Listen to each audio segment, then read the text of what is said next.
Hello, my dear student. Today we discuss on topic conic section, सांकव शंकु परिच्छेद। इसके बारे में हम डिस्कस करने वाले हैं।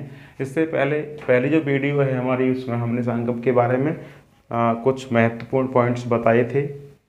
तो आज आगे उसी श्रृंखला को हम कंटिन्यू कर रहे हैं और कुछ सांकव का जो व्यापक समीकरण है, व्यापक समीकरण के कुछ महत्वपूर्ण परिणाम हैं, उसको हम डिस्कस करेंगे। क्या क्या महत्वपूर्ण परिणाम हैं? ये महत्वपूर्ण परिणाम वास्तविकता में इतने महत्वपूर्ण हैं कि इस पर डिपेंड एयरफोर्स, नेवी, एनडीए, इसमें कई क्वेश्चंस मेरे पढ़ते हुए देखे हैं। बहुत इम्पोर्टेंट ये चीज़ें हैं, थोड़ा सा देखिएगा। ये परिणाम ही ज़्यादातर पूछे जाते हैं, ठीक है ना। देखिए, तो पहले बताना चाहूँगा आपको, सांकव जिसको कि हम शंकु परिच्छेद कहते हैं, कॉनिक सेक्शन कहते हैं।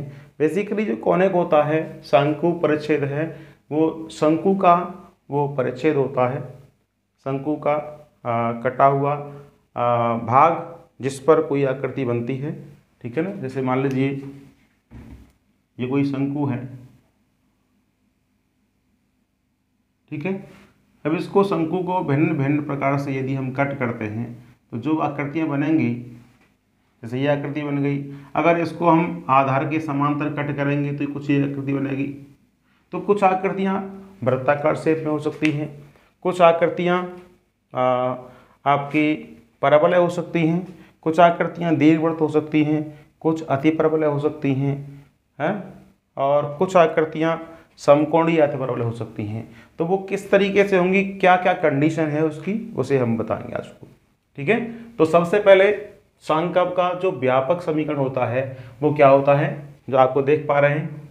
सांकव का जो व्यापक समीकरण है वो है ax² plus 2hxy plus by² plus 2gx plus 2fy plus c equal 0, जहाँ a b c f g h ये सब क्या है, अचर राशियाँ हैं, ठीक है। अच्छा, डेल्टा हम एज्यूम करेंगे A B C plus 2f(g(h) minus af² minus bg² minus ch²।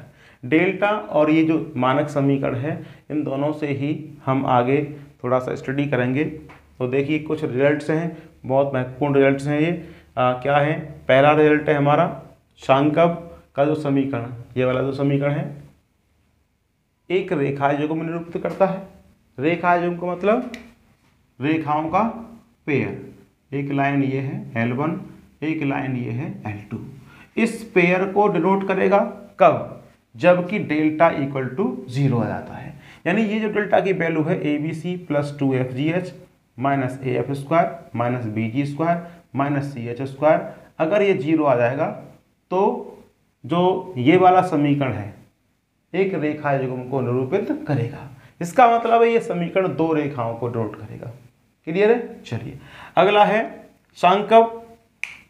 ये वाला समीकरण जो है, सांकव का समीकरण एक वृत्त निरूपित करता है यदि डेल्टा 0 नहीं होना चाहिए और a इक्वल टू बी हो तथा h इक्वल टू 0 हो। अगर ये कंडीशन फॉलो करता है तो सांकव का समीकरण निश्चित ही एक वृत्त को डिनोट करेगा।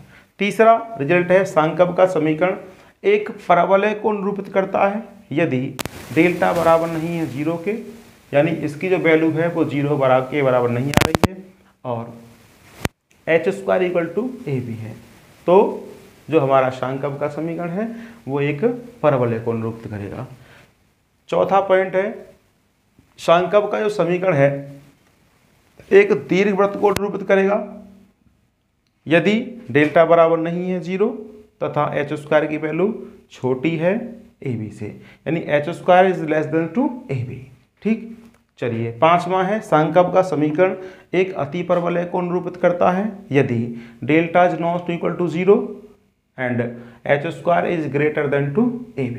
ठीक है, चलिए, सांकव का जो समीकरण है एक समकोणीय अतिपरवलय को निरूपित करता है यदि delta does not equal to 0, delta की जो वैल्यू है वो 0 नहीं है तथा h² की जो वैल्यू है वो ab से बड़ी है, ab से ग्रेटर है, and a plus B equal to 0। तो ये आपकी जो 6 कंडीशन है, 6 कंडीशन के द्वारा संकल्प किस किस को डिनोट करता है उसको हम आइडेंटिफाई कर सकते हैं, ठीक है ना।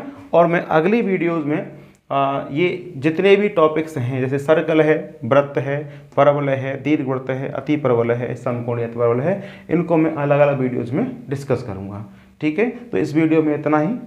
Thank you so much.